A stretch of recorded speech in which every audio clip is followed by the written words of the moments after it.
Uy, amoy sardinas na naman. Hala, si Charles yan. Pag dumating yan, automatic, amoy kahirapan. Charles, seryoso? Yan na naman ba ulam mo? Araw-araw sardinas? Wala ka bang ibang buhay? Kumakain lang ako.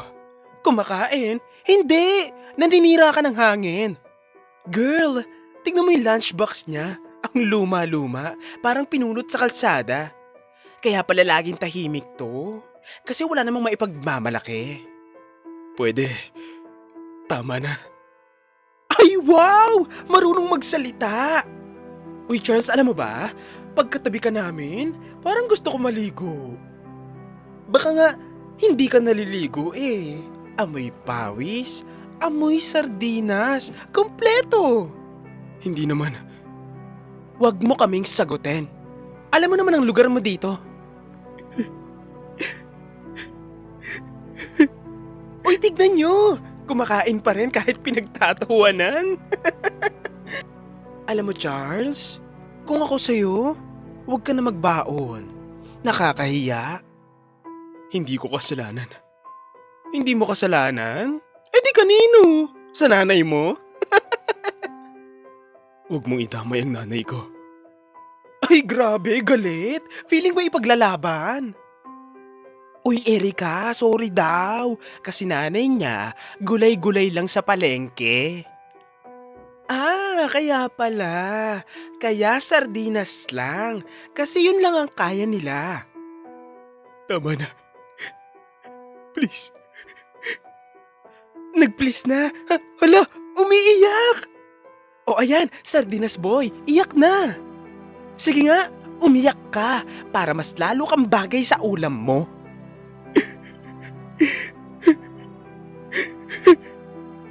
Alam mo Charles, hindi ka naman namin pinipilit dito. Kung mahirap ka, wag mo na ipakita. Ang dami niyang tahimik, pero ang baho niya, ang ingay. Tama, kaya lumayo ka. Doon ka sa labas kumain.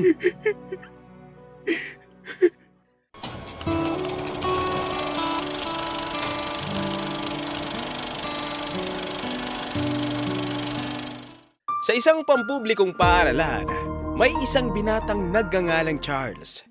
Tahimik siya at laging nasa likuran ng silid-aralan at bihirang makipag-usap, maliban na lang kung tinatawag ng guro.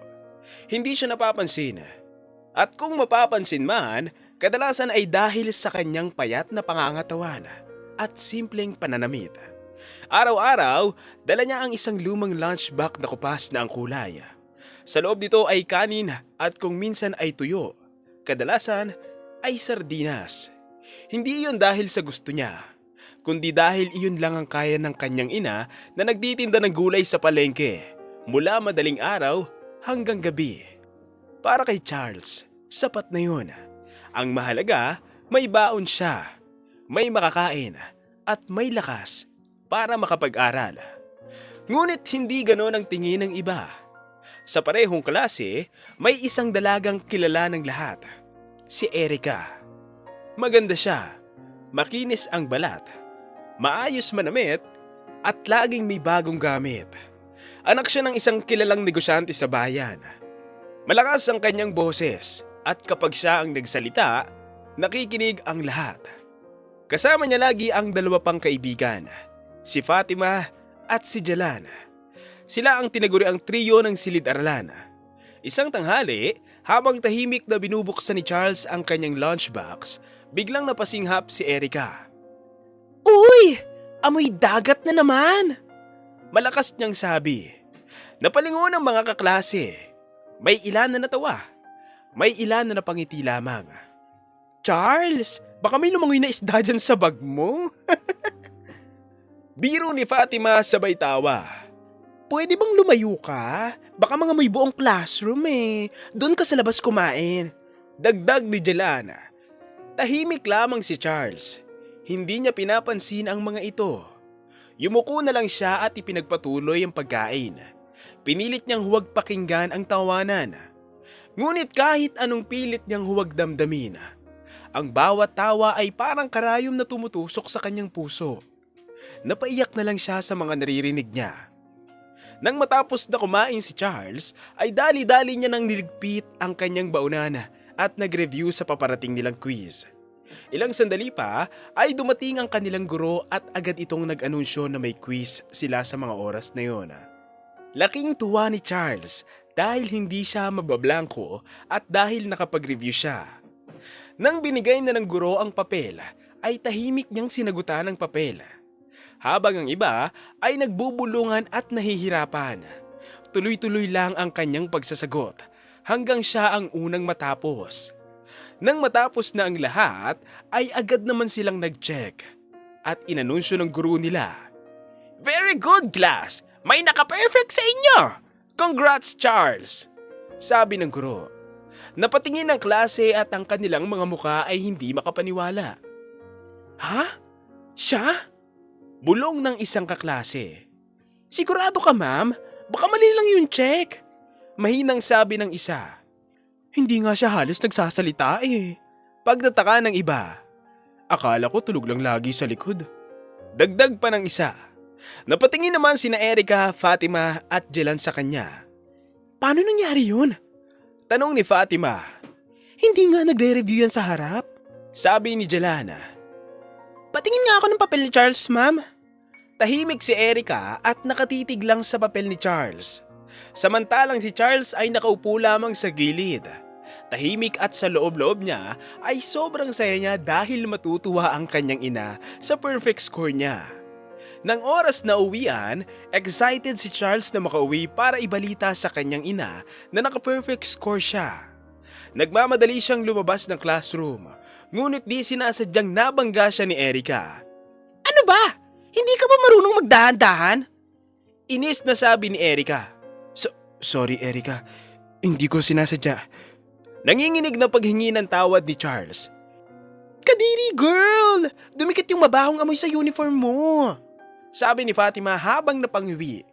"Hay nako! Ew!" Reklamo ni Erica habang nandidiri at umirap bago umalis. Biglang nawala ang kaninang saya sa mukha ni Charles. Nasaktan siya sa mga narinig, lalo na nang sabihing mabaho siya. Sa halip na tumakbo pa uwi sa tuwa, umuwi siyang luhaan at mabigat ang loob. Habang naglalakad si Charles pa uwi, maya-maya ay nakita niya ang maliit nilang kubo at dali-dali siyang tumakbo nang makita ang kanyang nanay na nagwawali sa labas ng bahay. "Nay!" Sigaw niya habang umiiyak. "O anak, anong nangyari sa'yo?" Tanong ng kanyang nanay. Mabilis lumapit at niyakap siya. "Nanay, sabi nila mabaho daw ako. Saka palagi nilang nilalait at pinagtatawanan ng ulam ko." Nanginginig na sabi ni Charles habang nakadikit ang mukha niya sa balikat ng ina. Hinaplos ng kanyang nanay ang ulo niya at niyakap siya ng mahigpit. "Ay anak, huwag mong pansinin ang sinasabi nila. Alam mo naman, ang mahalaga ay ikaw ay mabuting tao at nagsusumikap." Malumanay na paliwanag ng ina. "Huwag mong isipin ang panlalait nila dahil hindi yan makakatulong sa'yo at ang mga pagkain na nilalait nila, pagpapasalamat mo pa rin yan dahil bigayan ng Panginoon sa atin." Sabi ng kanyang nanay, mahigpit na niyayakap siya. Tumangulang si Charles at unti-unting napawi ang luha niya. Kasunod noon, ngumiti siya at excited na ibinalita sa kanyang nanay ang perfect score niya sa exam. Kinaumagahan, maagang gumising si Charles para tumulong magbuhat ng mga gulay papunta sa palengke at mabenta ng kanyang ina. Laging ganito ang buhay niya. Una ay tutulungan ng kanyang ina. Pagkatapos ay sabay na pumasok sa school. Pawis na pawis. Dahil dito, madalas nasasabihan siyang mabaho dahil sa pawis na dumidikit sa kanyang damit. Pagpasok niya sa school, agad na napatingin ng mga kaklase niya. At ang ilan ay nagtakip ng ilong. "Dumating lang yung isa dyan, ang baho na." Biro ni Jelan. "Grabe, amoy pawis naman." Dagdag ni Fatima habang napapangisi. Tahimik lang si Charles. Pilit hindi pinapansin ang mga biro at tawa. Paulit-ulit lang yung nangyayari sa kanya araw-araw. Ngunit sa kabila ng pangungutya, hindi siya tumigil sa pag-aaral. Mas pinili niyang mag-focus sa kanyang pagsusulit at review kaysa makipagtalo sa kaklase. Ilang buwan ang lumipas, dumating ang araw ng graduation sa grade 10 at sa wakas, nakatayo si Charles sa entablado bilang isa sa mga nangungunang mag-aaral. Congratulations anak! Sobrang proud si mama sa iyo kahit simple lang ang buhay natin. Kinaya mo. Para sa iyo lahat, Tunay. At thank you din sa pagpapaaral. Sabi ko sabay yakap kay nanay. Pagkatapos ng graduation niya ay nag-focus na lang si Charles sa pagtulong sa kanyang ina na magbenta ng gulay sa palengke. Araw-araw silang madaling araw gumigising, sabay nagbubuhat ng paninda at uuwi lamang pag ubos na ang tindang gulay. Dumating muli ang pasukan para sa senior high school. Ngunit kahit anong pagsisikap nila sa pagtitinda, hindi pa rin umuusad ang kanilang pamumuhay. Mas lalo pa silang nabaon sa utang dahil sa mga bayarin at nadagdagan pa ng renta sa bahay. Isang gabi, tahimik na nakaupo si Charles sa labas ng kanilang kubo. Hawak niya ang papel ng enrollment. Hindi siya makatulog kakaisip kung magpapatuloy pa ba siya sa pag-aaral. Narinig niya ang usapan ng kanyang ina at ang naniningil sa upa sa loob ng bahay. Manong, pasensya na po. Hulugan ko na lang po ulit yung utang sa susunod na buwan. Mahina nitong pakiusap sa may-ari ng inuupahan nilang bahay. Palagi na lang pasensya naririnig ko sa inyo. Galit na sabi ng naniningil. Pakiusap lang po, konting palugit pa. Dagdag ng kanyang ina. Sa mga narinig niya ay nakapagdesisyon na si Charles na wag na lang magpatuloy sa pag-aaral. Kinabukasan, habang nag-almusal sila ng simpleng kanin at tuyo, nagsalita ang kanyang ina. Anak, mag-enroll ka na ha. Gagawan ko ng paraan yung gastos. Umiling lang si Charles. Nay, wag na muna po. Napatigil ang kanyang ina sa pagkain. Bakit naman anak? Sayang naman malapit ka na. Mas kailangan mo ako dito. Nakikita ko kung gaano ka nahihirapan. Ayoko na po dagdagan ng problema mo. Mahinang sabi ni Charles. Pero di ba pangarap mo ang makatapos? Sagot ng ina. Nangingilid ang luha. Ngumiti si Charles kahit mabigat ang dibdib. Hindi naman mawawala ang school, Nay. Pero ikaw, kailangan mo muna ng kasama at katulong. Tahimik ang ina, saka siya niyakap. Pasensya ka na anak, kung mahirap lang tayo. Huwag po, Nay. Tutulong muna ako hanggang makaluwag-luwag tayo. Sagot ni Charles. Mula noon, mas maaga na siyang gumising at mas lalong nagsipag sa pagtitinda. Kahit napapagod, pinili niyang ipagpaliban ang pag-aaral. Hindi dahil sumuko siya sa pangarap, kundi dahil pinili muna niya ang kanyang ina. Lumipas ang ilang taon at nasa wastong edad na si Charles. Samantala, tumatanda na ang kanyang ina at hindi na kayang magbuhat o magtinda pa. Kaya naisipan niyang mag-apply ng trabaho sa isang factory ng mga sardinas. Agad din naman siyang natanggap dahil mabilis siyang matuto. Ngunit sa loob-loob niya, habang nag-a-apply siya, naaalala pa rin niya ang mga pambubuli sa kanya noon ng kanyang mga kaklase dahil sa ulam na sardinas. Sa unang buwan ng sahod niya sa factory na yon, pinagpatayo niya ang kanyang ina ng maliit na sari-sari store upang hindi na ito magbenta ng gulay sa palengke at magtiis sa init. Naipahinga ka na po sa pagtitinda ng gulay ah. Focus ka na lang po dito sa tindahan. Sabi ni Charles habang inaabot ang puhunan. Napaluha ang kanyang ina. Anak, sobra-sobra na ang ginagawa mo para sa akin. Ngumiti si Charles. Nay, mas sobra po ang sakripisyo at ginawa mo po para sa akin. Kaya ngayon, oras ko naman. Habang si Charles ay nakatuon lang sa kanyang trabaho, kalaunan ay naging regular na siya sa factory. Maayos ang trato sa kanya ng mga katrabaho. Hindi katulad ng mga kaklase niya noon na binubuli siya. Doon niya unang naranasan ang magkaroon ng mga kaibigan. Kain tayo, Charles. Aya ng isa niyang katrabaho. Salamat. Sige, sasabay na ako. Sagot niya, bahagyang nahihiya, ngunit nakangiti. Sa unang pagkakataon, kumain siya, kasama ang iba ng walang pangamba, walang panlalait. Simpleng tawanan lang at kwentuhan. Unti-unting gumaan ang pakiramdam niya at pakiramdam niya ay natagpuan na rin niya ang lugar kung saan siya tanggap. Mula noon, lalo pang ginanahan si Charles sa kanyang trabaho. Hindi siya basta manggagawa lamang. Inaral niya kung paano ginagawa ang sardinas. Mula sa paglilinis ng isda, pagtitimpla ng sarsa, hanggang sa paglalata at pag-iimpake. Madalas siyang magtanong sa supervisor, "Sir, bakit po minsan malabnaw ang sarsa?" "Depende yan sa timpla at init ng pagluluto." Sagot ng supervisor, "Sir, paano po tumatagal ang sardinas kahit matagal nakaimbak?" "Sa proseso ng pagsil at pagtamang pressure sa lata." Paliwanag nito. Unti-unti niyang kabisado ang buong proseso. Kahit hindi siya nakapag-aral ng senior high, natuto siya sa aktwal na karanasan. Isang araw, napansin siya ng manager habang inaayos niya ang mga lata. "Matagal ka na dito. Parang alam mo na buong proseso." Sabi nito. "Opo, sinusubukan ko pong matutunan lahat." Nahihiyang sagot ni Charles. Simula noon, ginawa siyang line leader.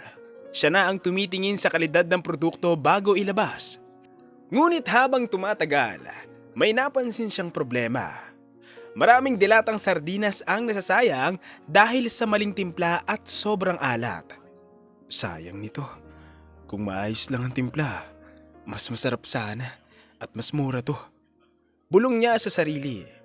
Doon nagsimulang mabuo sa isip niya ang ideya. Paano kung gumawa ako ng sariling sardinas? Sardinas na kayang bilhin ng tulad namin noon. Nagtry siyang gumawa sa kanilang bahay at kalaunan ay nakuha niya ang tamang timpla at naisipan niyang magandang negosyo yun. Simula noon ay nag-ipon siya at namuhunan. Bumili siya ng mga kagamitang kailangan sa paggagawa ng sardinas. Gayunman, nagpatuloy pa rin siya sa pagtatrabaho sa factory upang makakuha pa ng dagdag na puhunan para sa kanyang pinaplanong negosyo. Tuwing gabi pagkatapos ng trabaho, kahit pagod ay sa maliit nilang kusina siya abala. Wala na siyang pahinga. Araw-araw niya yung pinapabuti. Minsan kulang sa lasa, minsan sobra sa alat. Pero hindi siya tumigil. Hanggang sa dumating ang gabi na nakuha niya na talaga ang tamang timplang hinahanap niya. "Nay, tikman mo nga po ito." Sabi niya habang inaabot ang kutsara. Tumikim ang kanyang ina at napangiti. "Anak, masarap, hindi maalat, sakto lang." Napaupo si Charles at napabuntong hininga. Siguro, oras na para simulan ko na ang pinaplano ko. Kinabukasan, dinala niya ang kanyang ginawa sa trabaho. "Uy Charles, ano yan? Ano ulam mo?" Tanong ng katrabaho. Eto tikman nyo. Tinry ko lang gumawa ng sarili kong recipe sa sardinas." Nahihiya niyang sagot. Natikman ng mga kasamahan niya at nagkatinginan sila at di sila makapaniwala sa lasa. "Pre, mas masarap pa to kaysa sa ginagawa natin ah." Oo nga, kung ibebenta mo to, bibili talaga ako. Dagdag ng isa. Napangiti si Charles sa mga komento ng kanyang mga kaibigan. Mas lalo itong nagbigay ng pursige sa kanya para ipagpatuloy ang kanyang planong negosyo. Ilang buwan ang lumipas ay nakapaglabas na siya ng unang produkto para ibenta. Sa hindi niya inaasahan, tinangkilik ito ng mga tao. "Abay Charles, ubos agad yung paninda mo kahapon," sabi ng kapitbahay. "Magdadagdag po ako bukas. Salamat po sa pagbili." Sagot niya na may halong tuwa at kaba. Habang tumatagal, parami ng parami ang bumibili. Mga kapitbahay, tindahan, hanggang sa maliit na karinderya. Lumipas pa ang ilang buwan at lalo pang lumago ang kanyang negosyo. Dahil dito, nakabili siya ng lupa't bahay. Maliit, pero at least hindi na sila uupa pa at nakapagpatayo na siya ng maliit na pagawaan para sa kanyang produkto. "Nay, hindi na po tayo sa kusina gagawa." Nakangiting sabi ni Charles. Napahawak sa bibig ang kanyang ina. Halos maiyak sa saya. "Anak, hindi ko akalaing mararating natin to." "Nay, ikaw ang dahilan kung bakit ko narating to. Kung bakit natin narating to." Sabi ni Charles sa kanyang ina habang yakap-yakap ito. Ngumiti si Charles at tumingin sa unang kahon ng sardinas na may pangalan ng kanyang tatak. Isang gabi, matapos magbilang ng paninda, nagpahinga si Charles at kinuha ang kanyang cellphone. Habang nag-i-scroll siya sa social media, may isang post na biglang pumukaw sa kanyang pansin. Grade 10 batch reunion. Magkikita-kita tayo ulit. Napahinto siya sa pag-scroll. Huminga siya ng malalim at napabuntong hininga. Ramdam niya ang kaba at alaala ng mga araw na pinagtatawanan siya noon. Lumapit ang kanyang ina at tumingin sa kanya.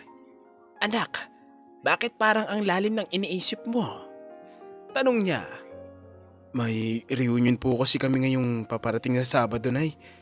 Sagot ni Charles, bahagyang nanginginig. Tapos, pupunta ka ba? Tanong ng ina. Hindi ko po alam kung pupunta ako. Sagot niya, pilit nag-iisip.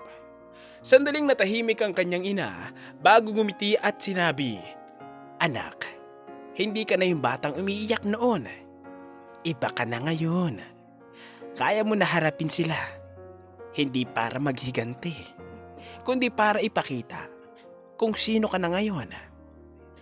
Sige po, sasama ako. Sabi ni Charles sabay ngiti. Dumating ang araw ng Sabado, ang araw ng reunion nila. Pumasok si Charles sa venue at agad na nagsitinginan ng lahat ng kanyang mga kabatchmate. Para bang hindi nila siya nakikilala. May naririnig siyang nagbubulungan at nagtatawanan.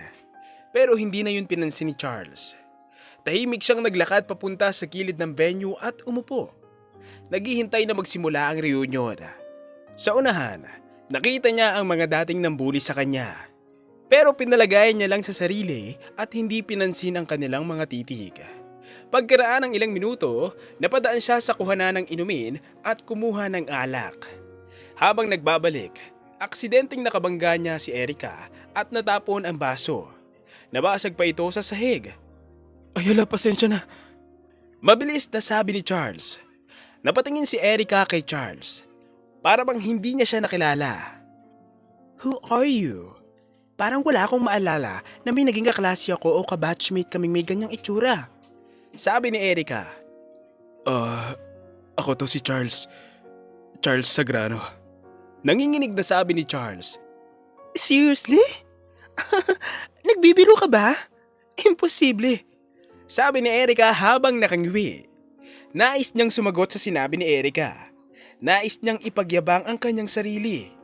Nais niyang maghiganti. Ngunit hindi niya magawa dahil naaalala niya ang kanyang ina. Naalala niya ang sinabi ng kanyang ina na hindi siya pupunta sa reunion para maghiganti o magmayabang. Mas pinili niyang manahimik na lang at bumalik sa kanyang kinauupuan. Maya-maya pa ay dumating ang host ng reunion at inannounce ang mga plano para sa gabing yun. Pagkatapos, tinawag niya si Charles.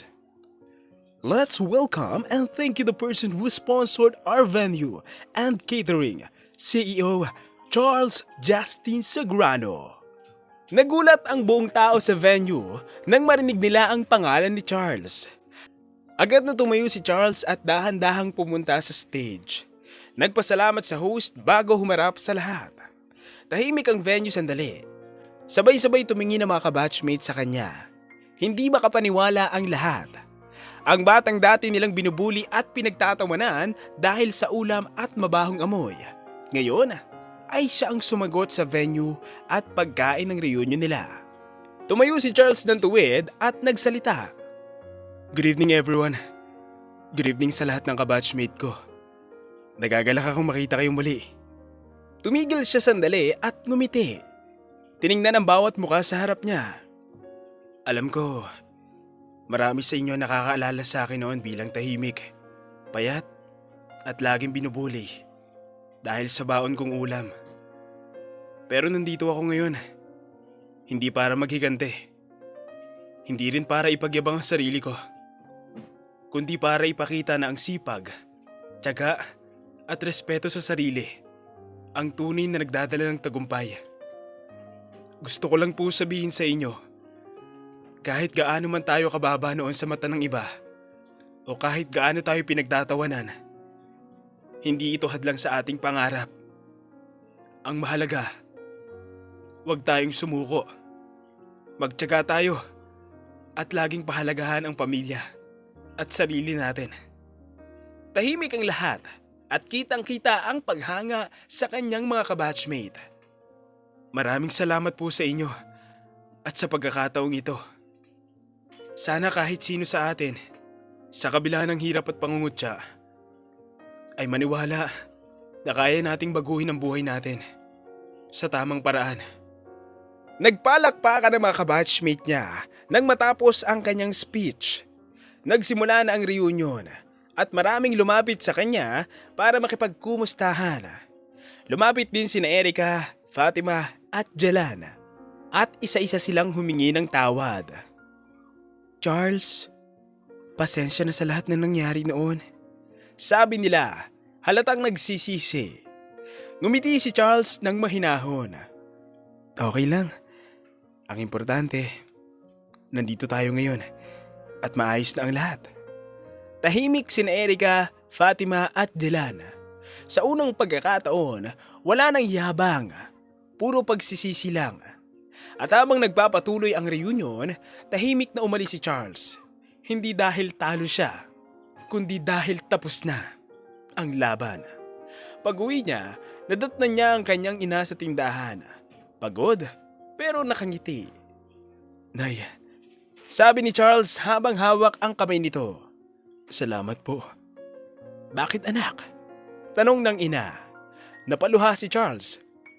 Kasi kung hindi dahil sa inyo, baka sumuko na ako noon.